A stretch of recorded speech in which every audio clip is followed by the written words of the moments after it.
In 1939 in London, a teacher named Vera was looking for a way to earn some extra money when an employment agency told her about a strange but very appealing offer. A wealthy married couple named the Owens had sent a letter asking Vera to come work for them as both an assistant and a secretary.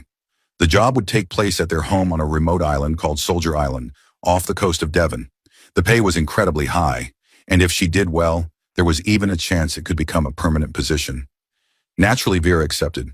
Before long, she traveled by train to the harbor, and when she arrived, she found 5 other invited guests already waiting there.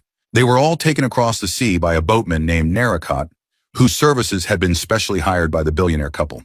After a long trip over the water, they finally reached Soldier Island, where they were welcomed by 2 house servants, Thomas and Ethel, who had also been employed by the mysterious Owens. The 6 of them were then led to a grand mansion standing in the middle of open grassland. Once inside, they found that 2 more guests had already arrived ahead of them, bringing the total number of people on the island to 10. There was Vera Claythorne, the teacher hired to serve as the Owens secretary, Philip Lombard, an explorer, Wargrave, a judge, Bloor, a detective, Armstrong, a doctor, MacArthur, a general, Brant, a deeply religious expert in children's moral education, Marston, a reckless young man from a wealthy family, and of course, the 2 servants, Thomas and Ethel. As everyone settled into their rooms, each person was shown doing their own thing. Brant calmly drank tea, MacArthur looked at an old photo with his wife, Marston casually took drugs, Dr. Armstrong's hands shook with a noticeable tremor, Wargrave took medicine for his illness, and Philip Lombard quietly hid a pistol in his drawer. In every room there was also a poem called 10 Little Soldiers, a chilling rhyme about soldiers dying one by one. Later, after dressing for dinner, the group gathered for an elegant meal prepared by Thomas and Ethel, all while waiting for the Owens to finally appear as their hosts. At the center of the dining table sat 10 small soldier figurines, instantly reminding everyone of the old nursery rhyme they had heard as children. The same poem could also be found throughout the house, including in their bedrooms.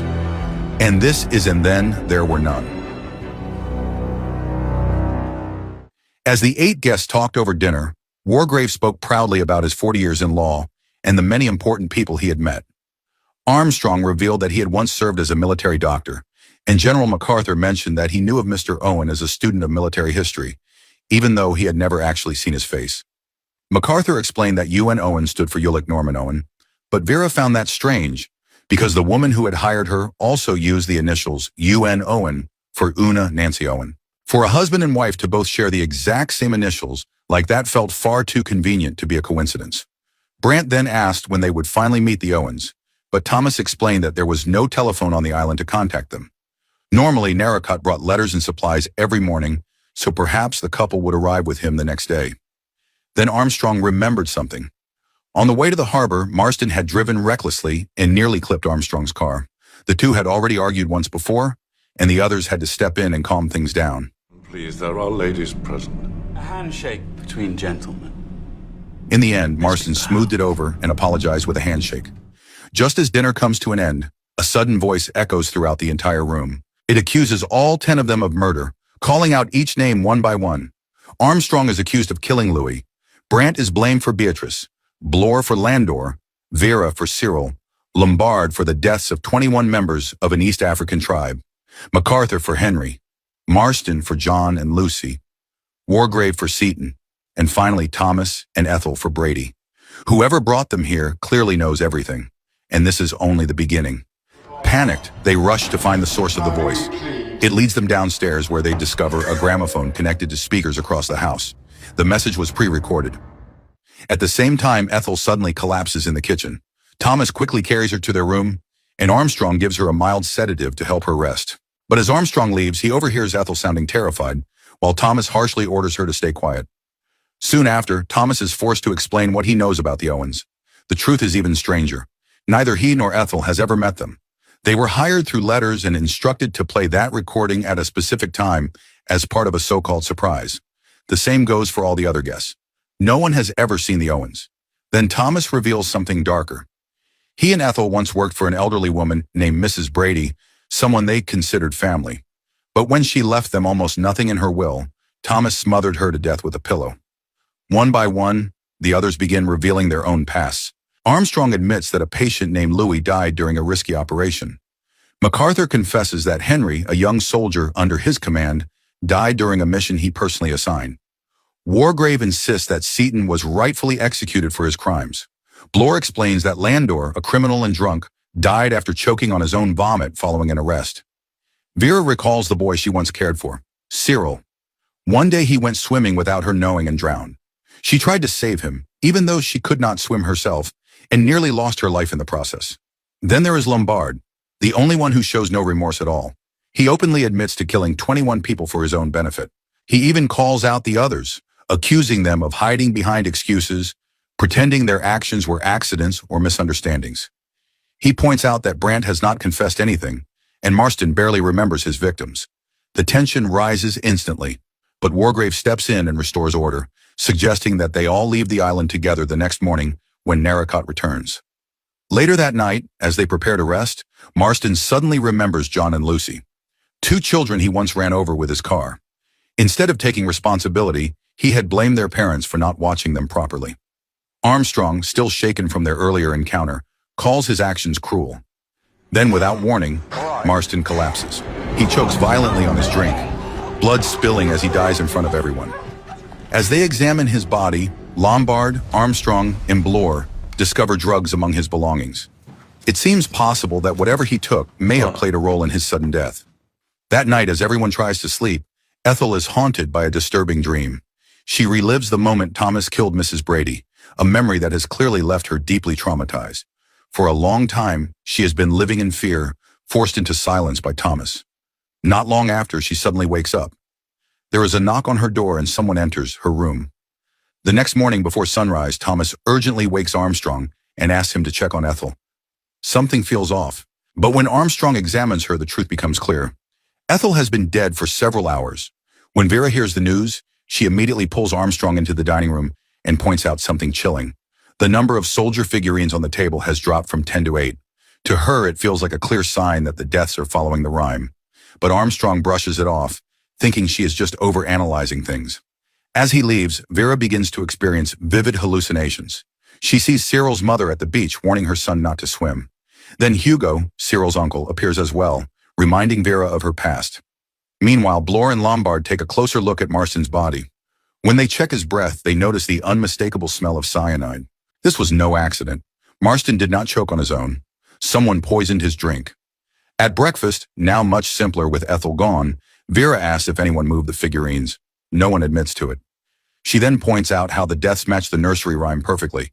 One victim choked, another died in their sleep, and now the number of figurines has dropped accordingly. Her suspicion quickly turns toward Armstrong. He had access to medicine, he treated Ethel, and he had already clashed with Marston earlier. Tensions rise as accusations fly. Armstrong, clearly offended, allows everyone to search his luggage. But he insists that Wargrave's belongings should be checked as well, since the judge also carries medication for his illness. Both of their bags are examined and nothing suspicious is found, just ordinary medicine. Vera apologizes, but Armstrong is furious at being accused and lashes out before storming off. Rights for women. Dr. Armstrong. Who the hell do you think you are? Later, Vera questions Lombard about his past.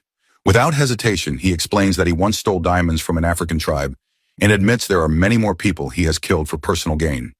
Elsewhere, General MacArthur sits alone, lost in his thoughts. He remembers the day Henry died. It was not a casualty of war as he once claimed. The truth is far darker. Henry was shot, and MacArthur himself was responsible. With no sign of the Owens anywhere, and Thomas claiming he has been on the island for a week without ever seeing them, Lombard begins to form a theory. He believes the Owens might be hiding somewhere along the rocky shore. He and Bloor go to investigate, searching beneath the cliffs and along the rocks. But they find nothing, no sign of anyone else on the island. After searching the shoreline and finding nothing, Lombard and Bloor return to the house and run into Armstrong. Not long after, a sudden noise comes from Marston's room. Lombard immediately assumes it could be Owen and quickly grabs his gun before opening the door. But instead of a hidden mastermind, they find Thomas simply taking a tent from under the bed, planning to sleep somewhere else rather than share a room with a corpse. With no sign of rescue yet, the group begins packing their belongings and waits for Narracott to arrive. Thomas stays behind, still bound by his contract, while General MacArthur seems convinced that no one is coming at all. After briefly meeting MacArthur near the cliff, Vera returns to the house and notices Wargrave calmly sunbathing. She then spends some time speaking with Brandt, who finally reveals her past. Beatrice was once a war orphan who worked as her maid. When Beatrice became pregnant outside of marriage, Brandt, driven by her strict beliefs, threw her out. Desperate and alone, Beatrice later took her own life by stepping in front of a train. As Vera heads back inside, Bloor, who is nearby, notices a group of birds circling near the cliff. Something feels off, so he goes to investigate. There he discovers MacArthur's body. The general has been killed, struck down with a heavy object. When Vera learns of his death, she immediately checks the figurines on the dining table. Just as she feared, one more is gone. Only 7 remain. The pattern is continuing exactly as the rhyme describes. The group gathers again, trying to piece together who Owen really is. Bloor reveals that Lombard is carrying a gun. Lombard explains that he was instructed through a letter to bring it for security in case trouble broke out on the island. He was essentially hired as protection. They soon realized that every one of them was invited through the same agency, arranged by a man named Isaac Morris. Wargrave begins questioning why each of them agreed to come. He himself was invited under the pretense of meeting an old acquaintance, and was told the island would help with his health. Brandt was asked to educate children who do not even exist. Bloor was hired to watch over someone hiding a secret, and was given a full list of the guests. Armstrong was brought in to treat a supposedly ill wife. Then Wargrave points out something unsettling. The names Ulick Norman Owen and Una Nancy Owen both share the same initials, UN Owen. When spoken together, it sounds like unknown. That realization changes everything. Wargrave concludes that Lombard may be right about one thing. The killer is indeed on the island, but not hiding outside. The killer is inside the house, and must be one of them. Suspicion quickly falls on Thomas. He moves around quietly, has access to every room, and Armstrong even overheard him threatening Ethel the night before. But Lombard refuses to believe it. He insists there must be someone else, an 11th person hiding somewhere on the island, and he is determined to find and kill them. Not long after, Thomas calls everyone for dinner, but by now, trust is completely gone. Some of them refuse to eat, fearing the food might be poisoned. As the day ends and Narracott still has not arrived, the situation becomes undeniable. They are completely cut off. With no other choice, they retreat to their rooms. Fear takes over. Suspicion grows stronger. One by one, they lock their doors, alone with their thoughts, knowing the killer is still among them.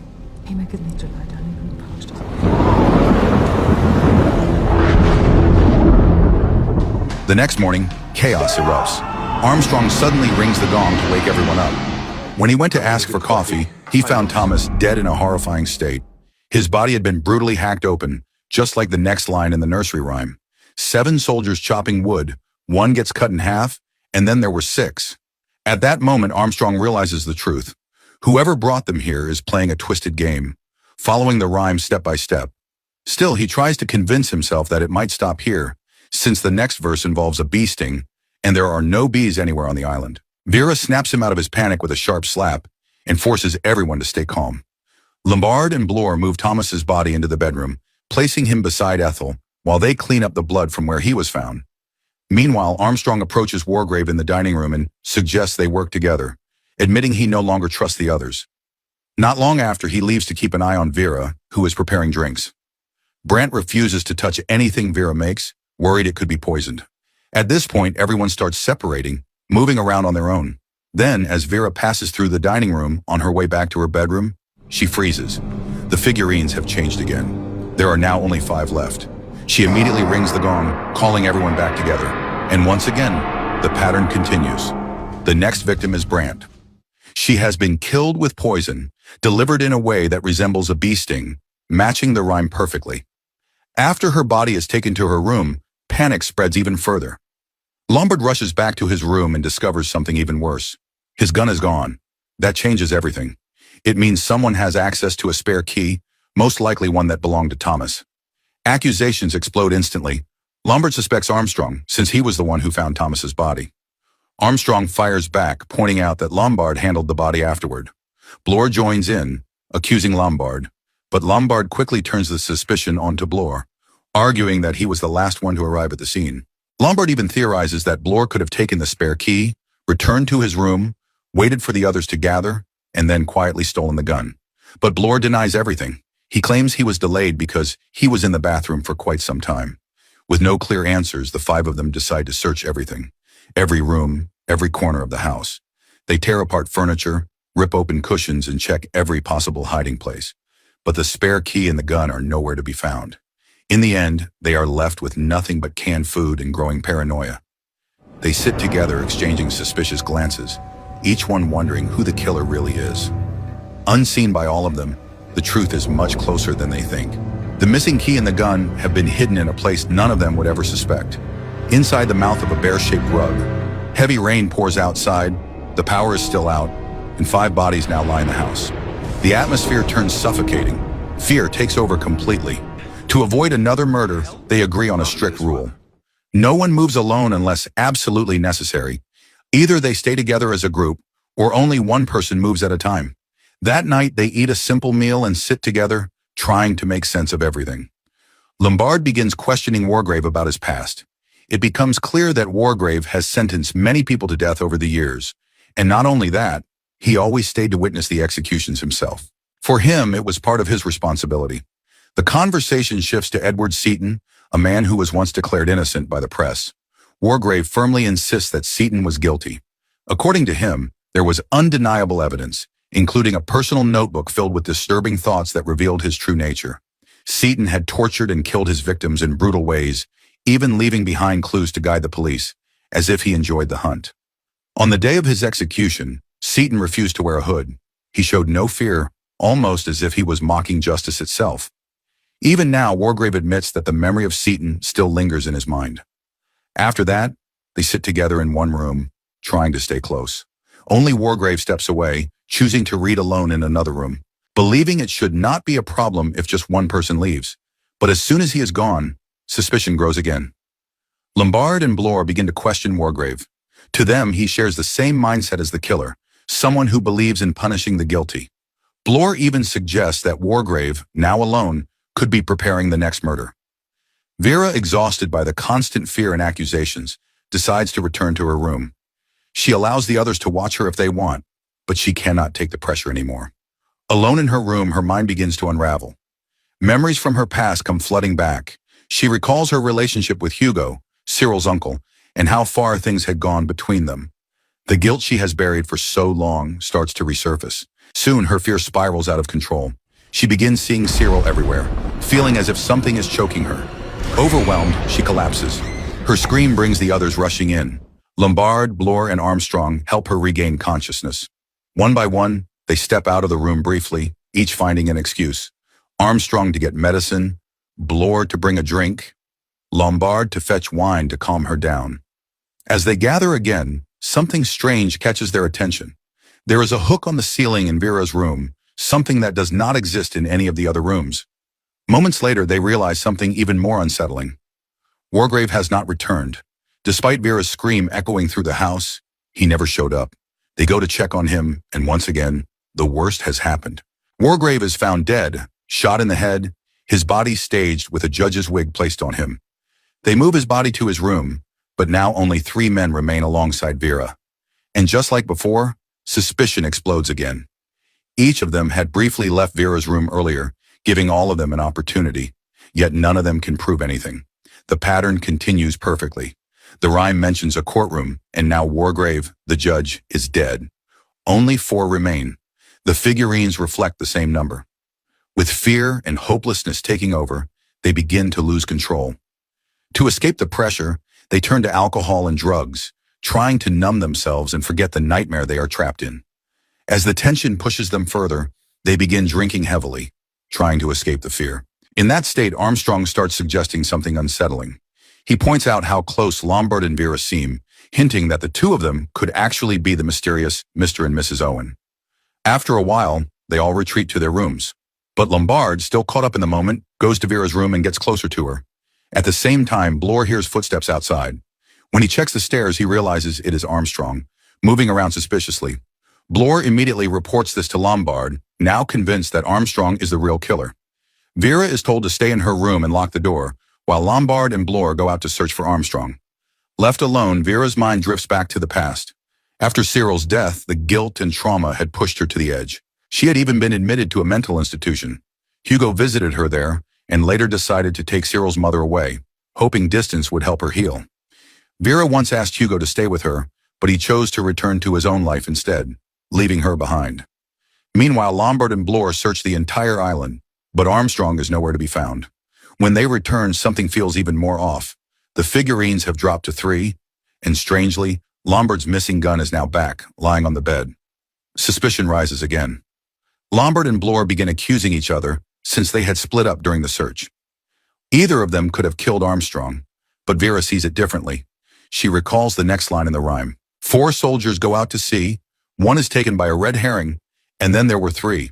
To her, the phrase red herring suggests deception. It could mean Armstrong is not actually dead, but hiding somewhere.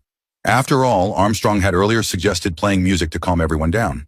That could have been the perfect moment for him to carry out another murder, including Wargrave's.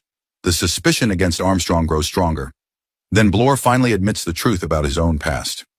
Lander did not die by accident. Bloor had killed him, brutally stomping him to death. With that confession, they decide on a plan. They will find Armstrong and kill him before he can strike again.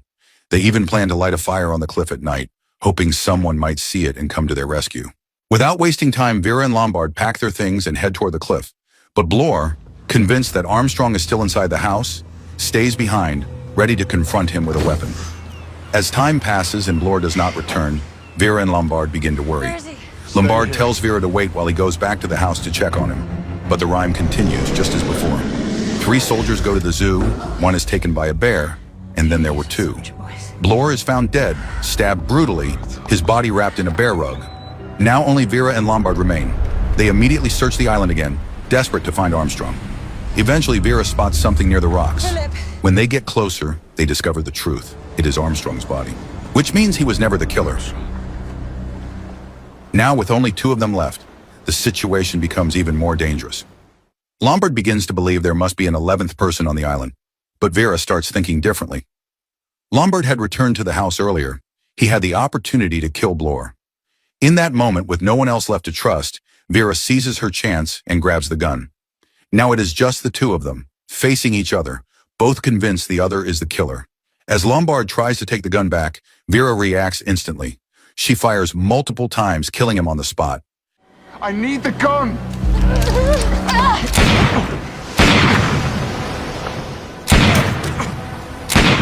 At first, she feels a sense of relief. In her mind, the killer is finally dead. But that feeling does not last. The guilt she has been carrying begins to rise again, stronger than ever. Her thoughts drift back to the trial when she managed to escape all accusations, because the truth is far darker. Vera did not simply fail to save Cyril, she allowed him to drown. Her plan had been calculated. If Cyril died, his wealthy mother would leave everything to Hugo. And if Hugo inherited that fortune, Vera believed she could marry him and live a life of luxury. But everything fell apart. Hugo eventually realized what Vera had done. Disgusted by her actions, he turned away from her completely. Without proof, he could not expose her, but his hatred was clear. That rejection broke Vera. The guilt, the heartbreak, and the collapse of her plan drove her into a mental institution. Now, alone on the island, Vera convinces herself that it is finally over. She feels safe. She walks back into the mansion with a strange sense of calm, even imagining Cyril beside her. But the moment she enters her room, everything changes. The hook on the ceiling, which had been empty before, now holds a rope. A chair sits directly beneath it. Vera's fragile mind begins to crack. Overwhelmed by guilt and haunted by memories of Hugo, she slowly gives in to the suggestion planted in her mind. Almost without realizing it, she steps onto the chair and places the rope around her neck. Then the door opens. In her unstable state, Vera believes it is Hugo, but the truth is far more terrifying. Wargrave is still alive. The man they all trusted to be dead has been orchestrating everything from the very beginning. Earlier, when Armstrong asked him to work together, Wargrave used that opportunity to manipulate him. He staged his own death, using a fake gunshot wound, knowing that Armstrong would convince the others to move his body without a proper examination. It was all part of his plan. Later that night, he lured Armstrong outside, claiming he had seen something near the shore. In reality, it was a trap. Armstrong was killed to fit the next line of the rhyme. Every death had been carefully executed. No one suspected the frail elderly judge. Now, with Vera as the final piece, Wargrave reveals his true motive. He wanted to judge those who had escaped justice. But more than that, he wanted to create something unforgettable. Inspired by Seaton's twisted mind, Wargrave saw this as his final masterpiece. A perfect crime. a sequence of murders carried out with precision, leaving behind nothing but bodies and no clear killer. His obsession runs even deeper. Since childhood, he has felt a strange satisfaction in witnessing death. After 40 years of sentencing people to die, his mind had been shaped by it, and now facing a terminal illness, he chooses to end his life by creating one last, extraordinary act. A case that would confuse the world, a mystery no one could ever solve. From the very beginning, he had chosen Vera to be the last survivor. She was the most fragile, the most haunted, the easiest to break. Even the rope in her room had been prepared in advance. As Vera struggles, begging for help, Wargrave shows no mercy. He pulls the chair away. And just like that, Vera becomes the final victim. With his plan complete, Wargrave calmly walks to the dining room. He wipes the gun clean of his fingerprints, then positions it carefully. Finally, he pulls the trigger beneath his chin, sending the weapon flying across the room, making it look as if someone else fired the shot. And with that, his masterpiece is finished. 10 people brought to an isolated island, 10 bodies left behind, and no killer to be found. So the moral of the story is, if a rich stranger invites you to a creepy island with no phone, a murder poem in every bedroom, and 10 little statues on the table, maybe just stay home and drink tea.